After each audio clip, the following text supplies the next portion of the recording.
사랑하는 청년 여러분, 한 주간 어떻게 보내셨습니까? 이 자리 2달 만에 섰습니다. 아세요? 아니, 모르세요? 2달 만에 섰어요. 저번 달에 제가 청년부 설교 없었어요. 모르시나? 그런데 2달 만에 섰는데 너무 떨립니다. 자주 서야 되겠어요. 목사님한테 달라고 해야죠. 자, 그런데 한 주간 여러분들 살면서 어려운 일 많으셨습니까? 아니면 좋은 일이 많으셨습니까? 어떠세요? 둘 다요? 둘 다 많았어요? 좋은 일이 많았어요? 어려운 일이 많았어요? 어려운 일이요? 네, 그렇게 말씀해 주셔야지 이야기가 전개돼요. 말씀이. 어려운 일이 참 많았을 거라고 생각이 듭니다. 우리 대학생들은 시험 이제 끝났죠? 중간고사. 네, 그리고 직장 다니시는 분들은 날씨는 좋은데 참 쉬고 싶은데 날씨는 쉬지도 못하고 직장 생활하느라고 얼마나 고생 많았습니까? 또 직장 생활하면서 이 사람은 저 사람 그렇죠. 토닥토닥 직장 생활 하다 보면 참 뭐가 어렵습니까? 인간관계가 참 어렵습니다. 사람 한 사람 만나고 삶을 살아가는 게 굉장히 힘든 일입니다. 그 가운데에서 잘 버티셨고 잘 생활하셨다라는 생각이 듭니다. 자, 그런데 우리가 살아가는 데 있어서 정말 크고 작은 문제들이 너무나도 많다라는 것이죠. 그 가운데 우리가 살아가고 있다라는 것이죠. 누구 하나 할 거 없이 다양한 문제들, 정말 3살짜리도 문제 있어요. 그렇게 누구 하나 한 명이라도 문제 없이 살아가는 사람이 없다라는 것입니다. 때로는 그 죄로 인해서, 때로는 힘든 일로 인해서 우리가 괴로워할 때가 너무 많다라는 것이죠. 저는 가끔 이것 때문에 이런 생각을 해봅니다. 진짜 예수님 믿는 사람이라면 이런 모습으로 우리가 살아갈 것인가? 매일매일 고통 가운데, 시련 가운데 힘들어하면서 괴로워하면서 삶을 살아갈 것인가? 진짜 그리스도인의 모습이 이런 모습일까라는 생각을 하게 되는 것이죠. 믿음이 있고 구원의 은혜가 있음에도 불구하고 왜 우리는 삶 속에서 기쁨이 없는 것일까? 삶 속에서 왜 행복을 누리지 못하는 것일까? 여러분들은 그런 생각 안 해보십니까? 구원 받으셨잖아요. 하나님이 여러분들과 함께하고 계시잖아요. 그렇죠? 믿으십니까? 그런데 여러분들 삶 속에서 내가 웃을 때가 많아요? 슬플 때가 많아요? 슬플 때가 더 많다라는 것이죠. 괴로워하면서 삶을 살 때가 많다라는 거예요. 일주일 전에만 해도 내가 일주일 동안 어떻게 살아왔는지 그 삶을 돌아봤을 때만 해도 온갖 고민과 힘든 것들, 시련들, 시험들이 여러분들 가운데 찾아왔을 거라는 것이에요. 그리고 그것 때문에 매일매일 씨름하고 여러분들 삶 속에 먹구름이 끼어서 정말 힘들다, 괴롭다 라는 생각 가운데 한 주간을 살아왔다라는 것이죠. 그리고 내가 하나님 말씀에 그러면서 내가 하나님 말씀에 바로 살지 못했나 라는 생각도 해볼 것입니다. 우리는 항상 죄악된 삶, 육신의 본성을 따라 살아가는 삶들, 그리고 내 생각대로, 내 마음대로 살아갈 때가 너무나도 많이 있습니다. 그런 가운데서도 주님께서는 여러분들과 함께 하셨음을 믿으시길 바랍니다. 야고보는 오늘 말씀에서 자기 자신을 소개할 때 1절과 2절에서 이렇게 표현하고 있습니다. 띄워주시죠. 1절과 2절에 하나님과 예수 그리스도의 종 야고보라고 표현하고 있고, 또한 흩어져 있는 12지파에게 라고 수신자에게, 내가 편지를 쓰는 수신자를 누구인지를 밝히고 있습니다. 그리고 그들에게 이렇게 권면합니다. 형제들아, 내 형제들아, 너희가 여러 가지 시험, 시련을 당하거든 온전히 기쁘게 여기라 라고 표현하고 있습니다. 시험을 당해도 기뻐하세요 라고 오늘 말씀의 제목이지만, 그 야고보가 이렇게 말하는 거예요. 시험을 당하셨습니까? 기뻐하시기 바랍니다 라고 말하는 것이죠. 저는 이 야고보가 이 편지에, 그것도 서두에 처음에 기록된 이 말씀을 묵상하면서 조금 이해가 되지 않았습니다. 왜 그랬을까요? 이 야고보는 시험이라는 단어와 기쁨이라는 단어를 같이 사용하고 있다는 것이에요. 시험을 말하는데 기뻐하라라고 말하고 있다는 것이죠. 어울리지 않잖아요. 왜 이런 말을 기록했을까라는 생각이 고민되기 시작했습니다. 여러분들은 어떻게 생각되십니까? 시련을 당할 때 여러분들 기쁘셨습니까? 내가 괴로움 당할 때 여러분들 기뻐하셨습니까? 기뻐할 수 있나요? 아니요. 막 울걸요. 힘들어서 막 땅을 치고 한탄하면서 그런 삶을 살지는 않았을까요? 시련이라는 것은 어떤 것일까요? 바로 시련이라 하면 내 몸이 아프다거나 내 마음이 괴로워지는 것, 그리고 몸이 아프거나 시험에 떨어진다거나 대학생들처럼 성적이 잘 나오지 않는다거나 연애의 문제나 진로의 문제, 앞길이 보이지 않는 삶, 사귀는 것조차도 정말 귀찮아지는 것, 심지어는 그냥 확 죽어버렸으면 좋겠다 라고 생각하는 사람들 얼마나 많습니까? 삶을 포기하고 살아가는 사람들이 얼마나 많습니까? 모든 것들이 다 포기된 상태에서 괴로움 가운데 될 때면 되라, 완전 포기 상태에서 살아가는 사람들, 무기력한 사람들이 얼마나 많아지고 있습니까? 그런데 이럴 때 기뻐할 수 있다는 것은 정말 이상하다는 것이죠. 시련 중에 어떻게 기뻐할 수 있겠습니까? 미친 사람이야. 머리 막 이렇게 흥크러뜨리고 머리에 이렇게 꽃 꽂고 다니면서 하하하하 막 웃으면서 다니는 사람이야. 그 사람이 어떤 시련이 있겠습니까? 어떤 근심이 있겠습니까? 그 사람에게는 아무런 근심 걱정이 없으니까 항상 웃고 다니잖아요. 근데 미친 사람이 아니고서야 나에게 시련이 오고 아픔이 오고 고통이 오는데, 나에게 시련이 찾아왔는데 어떻게 기뻐할 수 있습니까? 어떻게 웃으면서 삶을 살 수 있겠습니까? 어떤 사람은 시련을 당하면 내가 왜 이런 시련이 나에게 찾아왔는가 하는 생각 때문에 더 괴로워하는 사람이 있습니다. 예수를 잘 믿으면 어떤 고통도 찾아오지 않을 것이고, 또한 내가 예수님을 잘 믿고 교회에서도 헌신하고 봉사하면 나는 이런 일이 나에게 오지 아니했을 텐데, 헌금도 많이 하고 있는데 무엇 때문에 나에게 이런 시련이 찾아오는 것인가? 나에게 어떤 시련과 고통, 나는 이런 것들 내가 열심히 사역하고 있었기 때문에 나에게 찾아오지 않을 것이야 라고 생각하는 사람들도 있을 것입니다. 예수를 잘 믿으면 어떤 고통도 생기지 않는다라는 것은 잘못된 생각입니다. 이런 사람은 시련을 당할 때 꼭 이렇게 말합니다. 하나님, 내가 하나님께 뭘 잘못했어요? 내가 하나님한테 뭘 잘못했길래 내가 이런 고통을 당해야 됩니까? 내가 교회에서 봉사를 얼마나 많이 했는데, 내가 사역을 얼마나 열심히 했는데 나를 왜 이렇게 힘들게 하십니까? 꼭 이런 사람이 있다라는 것이죠. 그러면서 더 괴로워합니다. 시련 자체의 고통보다는 나의 잘못된 생각 때문에 오는 시련으로 고통이 더 커지고 더 힘들어한다라는 것이죠.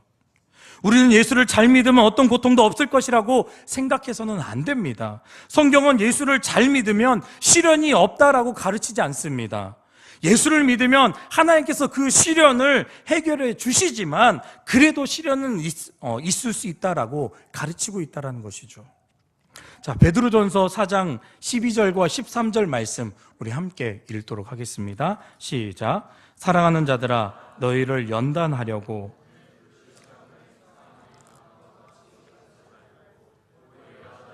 그리스도의 고난에 참여하는 것으로 즐거워하라. 이는 그의 영광을 나타내실 때에 너희로 즐거워하고 기뻐하게 하려 함이라. 아멘. 우리의 구원자이신 예수 그리스도께서 고난을 통해서 영광에 들어가신 것처럼 우리도 이 세상에 그리스도와 같이 고난을 당하지만 결국 완성된 천국의 영광 가운데 이르게 될 것이기 때문에 우리 보고 뭐 하라는 것입니까? 즐거워하라, 기뻐하라. 그 예수님이 당했던 그 고난을 우리가 당하는 것, 이곳으로 인하여 저 천국이 우리 것임을, 그리고 저 천국에 우리의 자리가 있음을 말씀하고 있는 거예요. 그래서 우리에게 더 기뻐하라, 더 감사하라, 즐거워하라 라고 우리에게 말씀하고 있다는 것이죠. 우리는 내세의 영광이 나타날 때만 즐거워하는 것이 아니라 현세 시련을 당할 때에도, 내가 지금 시련 가운데 있고 고통 가운데 있을 때에도 그 시련의 영광으로 말미암아 나에게 찾아올 하나님의 그 높으신 뜻, 하나님의 그 영광의 뜻이 우리 가운데 실현되어질 것을 위하여 우리가 함께 기뻐해야 된다라고 말씀하고 있습니다. 시련을 당하면 내가 왜 이 고통을 당해야 해? 라면서 이상해하고 슬퍼하고 불평하고 원망하기보다는 그 시련을 통해서 하나님께서 더 놀라운 은혜를 우리에게 부어주실 그 은혜를 사모하시기를 바랍니다. 그것도 보통 우리가 기뻐하라 라고 표현하고 있지 않습니다. 오늘 우리에게 주시는 말씀에 보면 온전히 기쁘게 여기라 라고 말씀하고 있는데, 이것을 헬라어 원어로 보면 모든 것을 기쁨으로 여겨라 라는 뜻을 가지고 있습니다. 모든 것, 나의 삶 속에서 일어나고 있는 모든 것들을 기쁨으로 여겨라 라고 말씀하는 것이죠. 이 말은 어떤 말이냐면 순수한 기쁨을 말합니다. 온전한 기쁨을 말합니다. 때묻지 않은 기쁨을 말하고, 물타지 않은 기쁨을 말하고, 오염되지 않는 기쁨, 모든 기쁨을 뜻하고 있다는 것입니다. 이것은 우리가 시련을 당할 때 낙심하지 말아야 될 것이고, 절망하지 마라라고 말하고 있고, 우울해할 필요도 없다라고 말하고 있고, 단지 기쁨에 겨워서 싱글벙글하며 내 입이 귀에 걸릴 정도로 기뻐하는 삶을 매일매일 살아야 됨을 우리에게 말씀하고 있다는 것이죠. 과연 누가 이렇게 할 수 있을까요? 과연 누가 이렇게 기뻐하면서 삶을 살 수 있을까요? 시련을 당하면 상처를 받고 아프고 고통당하고 괴로워하는 것이 맞을 것인데, 시련을 당할 때 온전히 기뻐하고 기뻐하라는 말은 정말 충격적인 말입니다. 그러나 여기에 역설적인 진리가 있습니다. 이렇게 할 수 있는 이유가 있다는 것이죠. 자, 야고보서, 우리가 오늘 읽은 야고보서, 이 야고보서의 저자가 누구입니까? 너무 어렵나요, 질문이? 질문 속에 답이 있어요. 네, 야고보예요. 자, 야고보를 쓴 야고보, 야고보서를 쓴 야고보. 이 야고보는 누구일까요, 그러면? 질문이 어려웠죠? 네, 예수님의 동생이에요, 야고보. 예수님의 동생 야고보는 어떤 사람이었을까요? 야고보는 예수가 형이잖아요. 예수님이 형이잖아. 형 예수를 미쳤다라고 생각하고 있었어요. 미쳤다고 생각했어요. 그 증거 말씀이 마가복음 3장 21절과 31절에서 35절 말씀입니다. 우리 함께 읽겠습니다. 시작. 예수의 친족이 듣고 그를 부르러 나오니 이는 그가 미쳤다함을 이르러, 그때 예수의 어머니와 동생들이 와서 밖에 서서 사람을 보내어 예수를 부르니, 무리가 예수를 둘러 앉았다가 여짜오되 보소서 당신의 어머니와 동생들과 누이들이 밖에서 찾나이다. 대답하시되 누가 내 어머니이며 동생들이냐 하시고 둘러 앉은 자들을 보시며 이르시되 내 어머니와 동생들을 보라. 누구든지 하나님의 뜻대로 행하는 자가 내 형제요 자매요 어머니이니라. 네. 여러분들 이 말씀 읽으면서 어떤 생각이 드십니까? 가족들이 예수님을 볼 때 예수님이 어떻다고요? 미쳤다고. 가족들이 예수님을 데리러 부르러 왔는데 누가 내 형제고 누가 내 자매고 누가 내 어미입니까? 라고 말하면서 예수님이 말한 거예요. 그러면서 하나님의 말씀대로 행하는 자가 내 형제요 자매요 내 어머니다 라고 말하고 있다는 것이죠. 또한 야고보는 예수 형에게 이런 말도 했습니다. 요한복음 7장 2절에서 5절 말씀입니다. 함께 읽겠습니다. 시작. 유대인의 명절인 초막절이 가까운지라 그 형제들이 예수께 이르되 당신이 제대로 여기를 떠나 유대로 가소서 스스로 나타나기를 구하면서 묻혀서 일하는 사람이 없나니. 자신을 세상에 나타내소서 하니 이는 그 형제들까지도 예수를 믿지 아니함이라. 아멘. 끝까지 나와야 되는데 끝까지 안 나와가지고. 자, 이 말씀에 보면 야고보가 형에게 이렇게 얘기하는데, 자, 이 말씀만 그대로 여러분들 현실 형제 모습으로 제가 말씀해 드리도록 하겠습니다. 현실 남매 얘기가 아니라 현실 형제 이야기로 여러분들에게 들려드릴게요. 뭐냐면 현실 형제가 이렇게 말하는 거예요. 형, 초막절이잖아. 수도 예루살렘에 가면 그야말로 인산인해를 하고 있는데 형, 절호의 찬스야. 예루살렘에 올라가서 인기 좀 팍팍 얻으면 안 될까? 라는 거예요. 이 좋은 명절 이런 시골 구석에 처박혀 있어야만 하겠어? 형, 잘할 수 있잖아. 인기 좀 끌어봐. 동생 야고보가 형에게 예루살렘의 초막절 많이 모여있는 사람들에게 가서 형에게 인기 좀 끌어보라는 거예요. 뭔가 좀 힘을 발휘해봐. 형, 잘할 수 있잖아. 이 총구석에 있어서 뭐 하려고 그래? 저기 가야지 하면서 형을 비꼬듯이 이야기하는 거예요. 야고보는 한마디로 형 예수를 못마땅히 여겼습니다. 형 예수를 도무지 구원자로서 생각조차도 못하고 있었다라는 것이죠. 이랬던 야고보가 어찌 된 것일까요? 예수 형을 미쳤다고 했던 야고보가 주 예수 그리스도라고 표현하고 있다는 것이죠. 여기서 주라고 하는 것은 큐리오스라는 단어인데 단순히 주인이라는 뜻을 말하는 것이 아니라 여기 7절 말씀에 보면 주라고 하는 하나님과 동등된 말씀을 하고 있는 거예요. 하나님과 동등된 위치에 있는 주인, 하나님을 주인이라고 표현하고 있는데 그 주, 예수 그리스도라고 표현하고 있다는 것이죠. 즉 예수님을, 형 예수를 무엇라고 말하고 있냐면 그리스도, 바로 메시아다라고 표현하고 있다는 것입니다. 야고보는 자신을 하나님이신 주 예수 그리스도의 종이라고 표현하고 있는데 예수 형을 미쳤다고 했을 때는 언제고, 형이 하나님이시라고 구원자이시고 절대 주권자이심을 표현하고 있다는 것이죠. 야고보가 자신을 종이라고 했는데 이렇게 초라한 존재가 아니었습니다. 이때 당시에 야고보의 위치는 어느 정도였냐면 어마어마했어요. 야고보가 예수님이 승천하신 후에 120명과 함께 기도를 하는데 전력투구를 하는 자였습니다. 사도행전 1장 14절 말씀에 이렇게 표현하고 있습니다. 여자들과 예수의 어머니 마리아와 예수의 아우들과 더불어 마음을 같이하여 오로지 기도에 힘쓰더라 라고 표현하고 있습니다. 또한 사도행전 12장 16절 17절 말씀에도 이렇게 말하고 있습니다. 베드로가 문 두드리기를 그치지 아니하니 그들이 이 문을 열어 베드로를 보고 놀라는지라. 베드로가 그들에게 손짓하여 조용히 하게 하고 주께서 자기를 이끌어 옥에서 나오게 하던 일을 말하고 또 야고보와 형제들에게 이 말을 전하라 하고 떠나 다른 곳으로 가니라. 자, 두 가지 말씀이 있습니다. 첫 번째는 이 야고보가 정말 열심을 위해서 기도하는 자였고, 또 두 번째는 이 베드로가 감옥에 갇혀 있다가 하나님의 인도하심에 따라서 그 감옥에서 빠져나오는데 아무도 그를 말리지 못하는 거예요. 그 베드로가 이 석방되기를 위해서 기도하고 있는 기도하는 그 장소에 베드로가 나타났다는 거예요. 그런데 그 자리에 나타나자마자 베드로가 누구에게 알리라고 말하고 있습니까? 야고보에게 알리라라고 표현하고 있어요.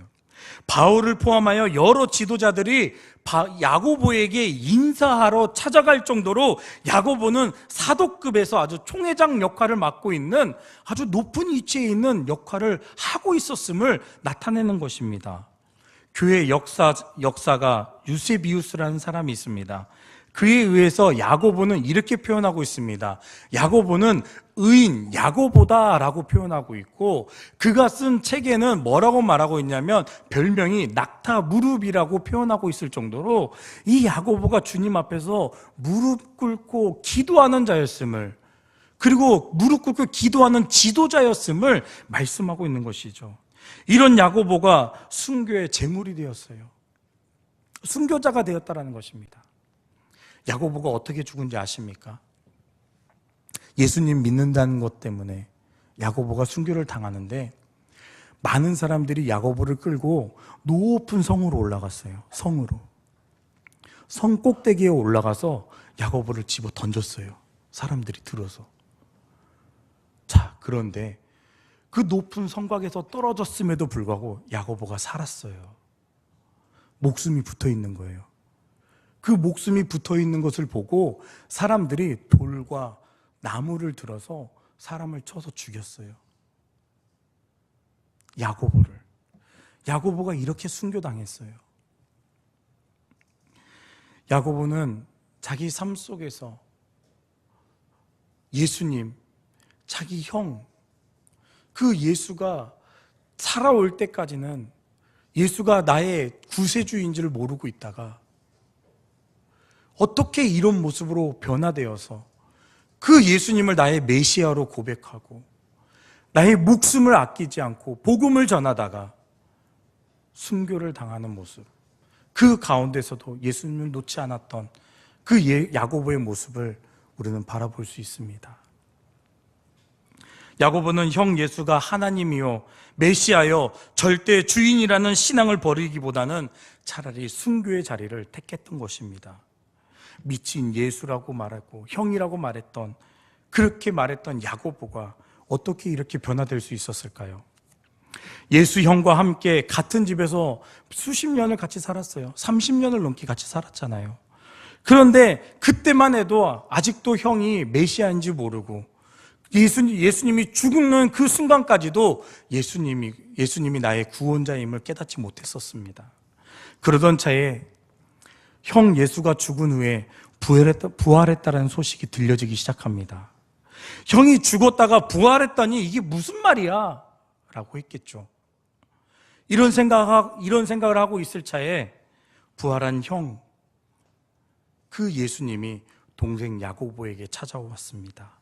고린도전서 15장 7절에 그 후에 야고보에게 보이시며 그 후에 모든 사도들에게 나타나셨다라고 표현하고 있습니다. 미쳤다라고 생각했던 형, 그 형이 죽었다가 부활하여 나타났을 때 야고보는 기겁했을 것입니다. 미친 형이라고만 생각했지만 좀 이상한 면도 있지 않았겠습니까? 왜 형이 꼭 가기만 하면 병든 자가 낫고 죽은 자가 살아나고 여러 가지 역사들이 일어나는 모습들을 보면서 형이 미친 것 같기도 하고 이상하게도 뭔가 능력은 있어 보이고 아직도 아리까리하면서 그렇게 보여줬던 형, 그토록 고대하던 메시아, 자기 앞에 부활하신 그 형의 모습을 보면서 살아계신 그 하나님의 능력을 체험하면서 이 야고보는 변화됐던 것이죠. 그래서 야고보는 부활하신 예수님을 보고 전적으로 그 삶이 변화되었습니다. 시련 중에도 늘 기뻐하는 예수 그 형의 모습을 보면서 생각했을 때 정말 형이 하나님이 보내신 하나님의 아들이시구나, 하나님의 메시아구나 라는 것을 깨닫게 됐다는 것입니다.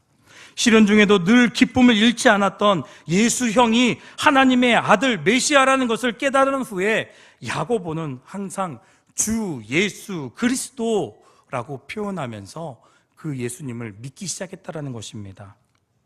예수님을 구원의 주로 믿고 살고 있는데 놀라운 일들이 그 가운데 벌어지기 시작합니다.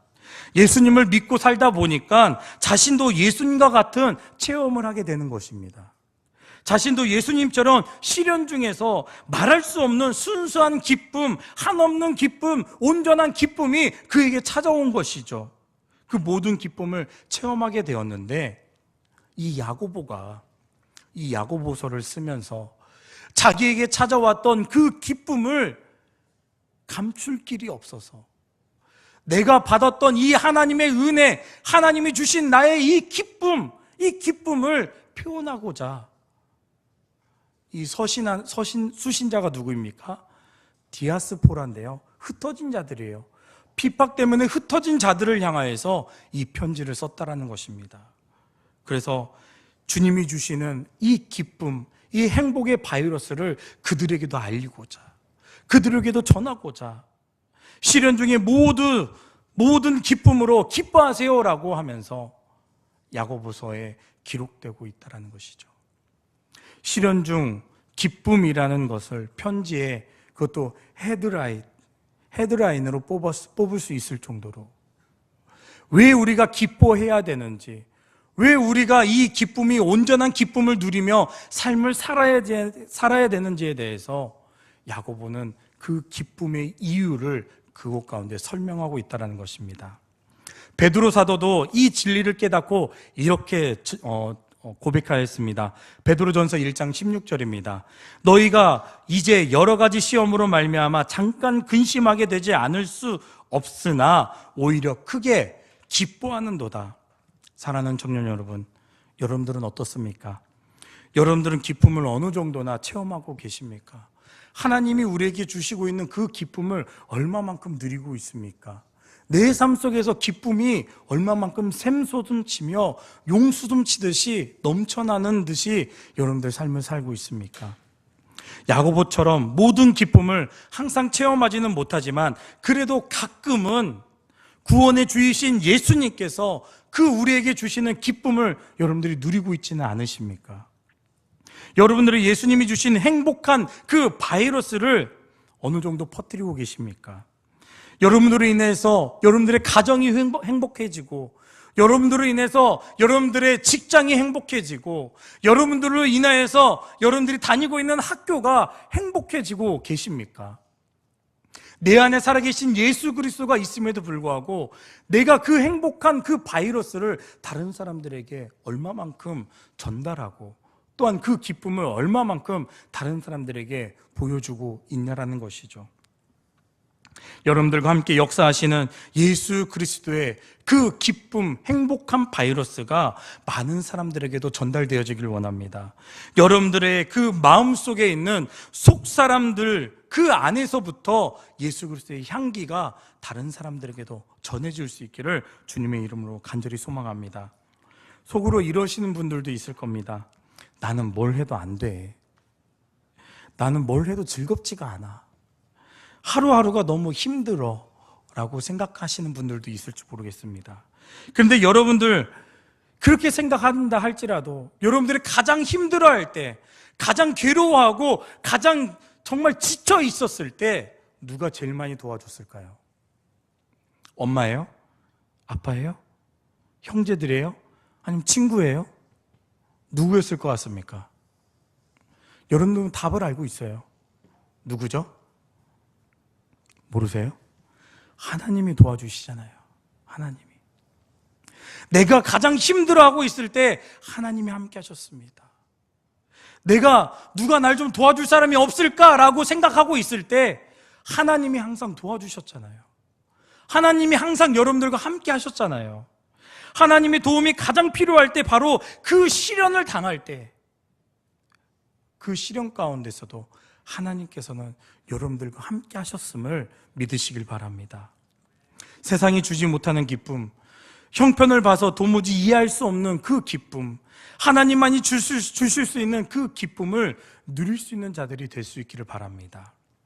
아무리 살기 어려워도 하나님을 두고 하나님을 향하여서 하나님 참 고약하시다, 하나님 나쁘시다, 하나님 제가 그런 거 아니에요.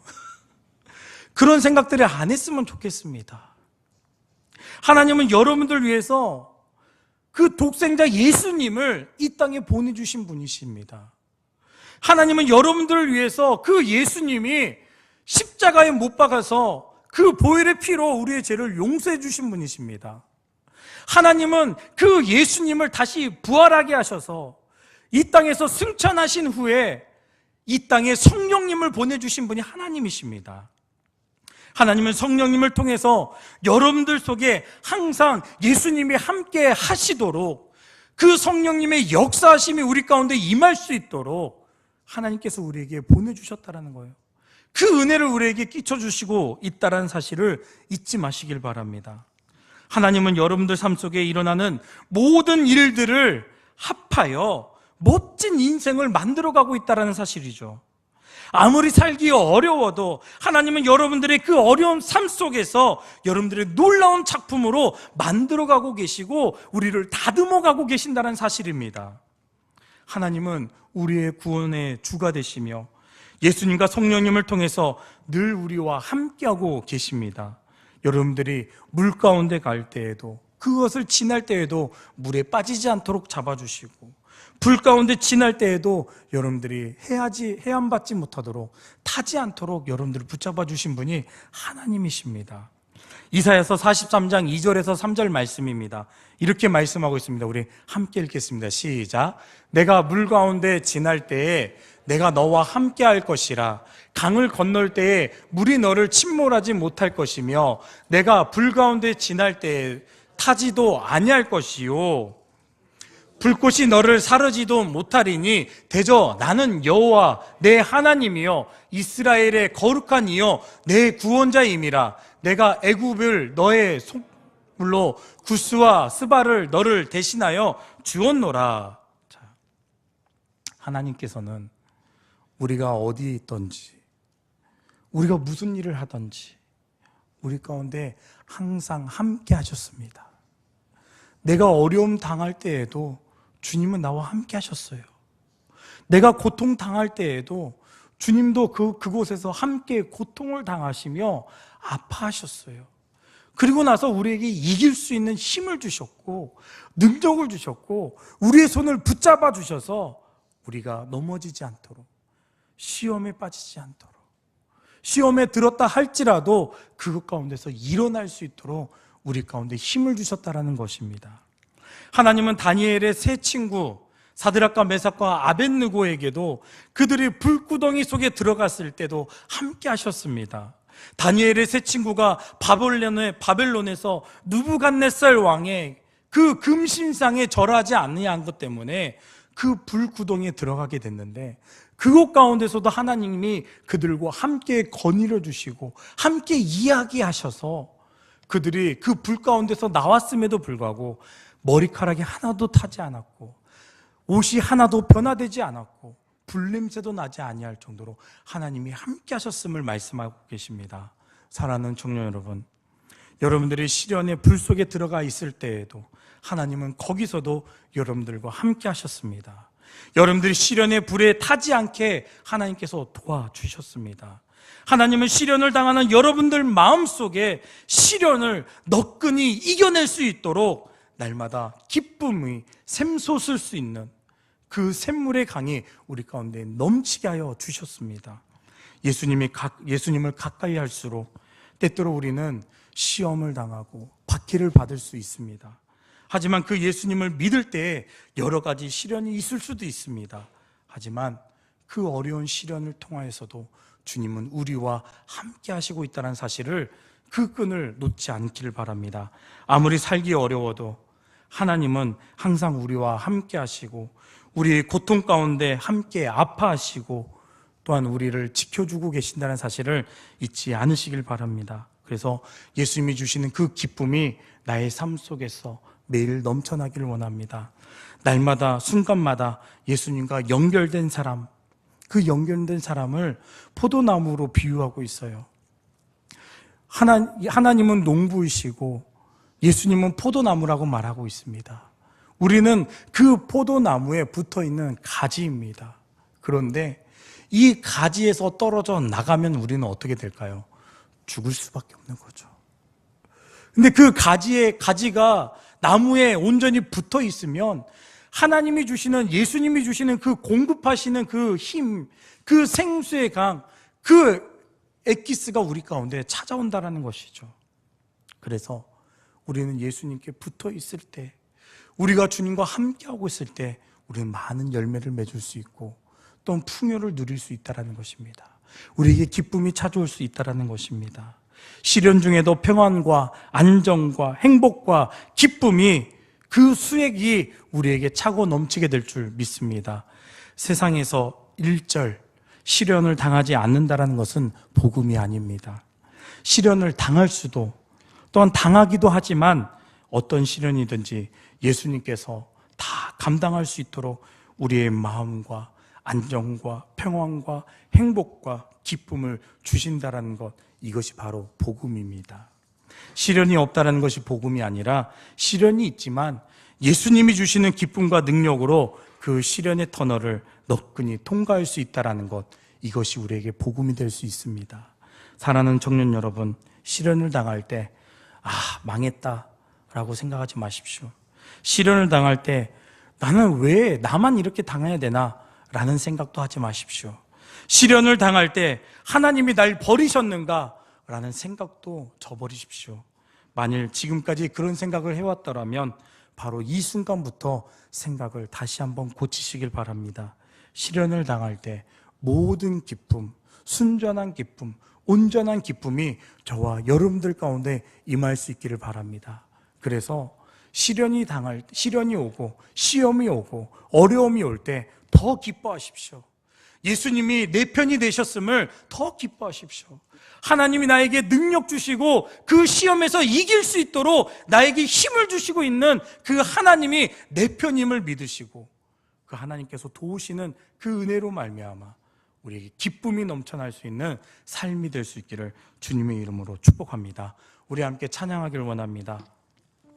예수 늘 함께 하시네.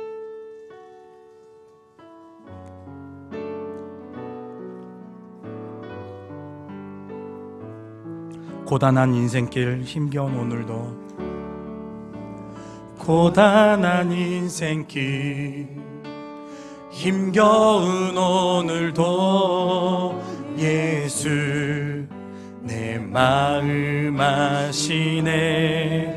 지나간 아픔도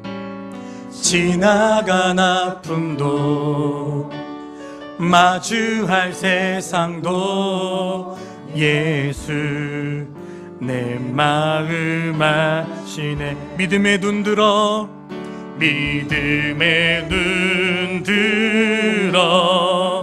주를 보리. 이 또한 지나가리라. 주어진 내 삶의 시간 속에 주의 뜻 알게 하소서. 하루를 살아도 기쁨으로 가리. 예수 늘 함께 하시네. 후회도 염려도 온전히 맡기리. 예수 늘 함께 하시네. 믿음의 눈 들어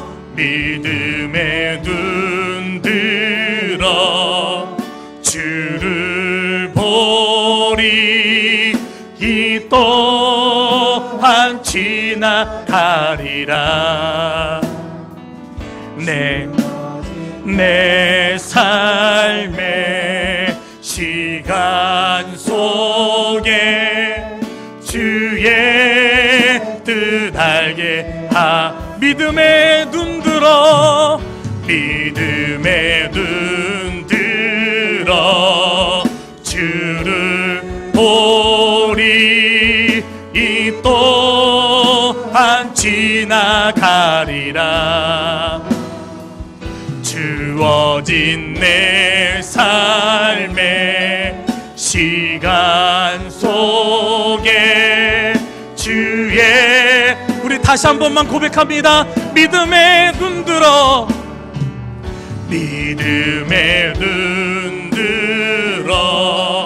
주를 이 또한 지나가리라.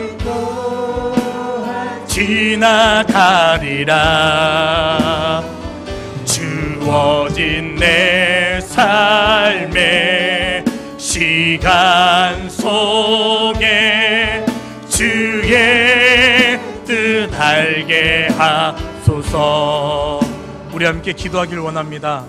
지금까지 우리는 원망 가운데 삶을 살았습니다. 주님, 왜 나에게 이런 시련을 주시고, 주님, 왜 나를 버리셨나이까? 왜 나를 고와 같이 내버려 두셨습니까? 직장에서 인간관계, 또한 내 진로의 문제, 학교에서의 친구들과의 관계, 많은 문제들이 도사리고 있고, 많은 문제들이 나를 힘들게 하고 있고, 많은 어려운 것들이 나를 시련을 통해서 넘어뜨리게 하고, 주님을 온전히 바라보지 못하게 하고, 주님을 온전히 따르지 못하게 하는 삶이 내 삶 가운데 오고 있음에도 불구하고 우리가 주님을 의지하지 못했습니다. 주님을 바라보지 못했습니다. 주님이 나와 함께하고 있음에도 불구하고 주님이 나와 함께하고 있는지도 깨닫지 못하고 살 때가 너무나도 많았습니다. 주님, 오늘 이 시간 주님은 나의 구원자시며 나의 능력이 되시며 나의 힘이 되시며 나의 모든 문제의 해결자 되시는 그 주님을 온전히 바라보기를 원합니다. 주님, 우리 삶 속에서 그 모든 문제들이 해결되어지는 역사가 있게 하여 주시옵소서. 인간관계의 문제, 직장 상사와의 문제, 가족들 간의 문제, 건강의 문제, 친구들 간의 그 사이가 멀어졌던 것들이 해결되어지는 것, 그 모든 문제가 해결되어질 수 있도록 주님, 우리 가운데 역사하시고 그 또한 다 지나갈 것이라는 하나님의 말씀처럼 모든 것들이 지나갈 때 하나님의 은혜임을 깨닫는 시간 되게 하여 주옵소서. 우리 함께 간절한 마음으로 기도하도록 하겠습니다.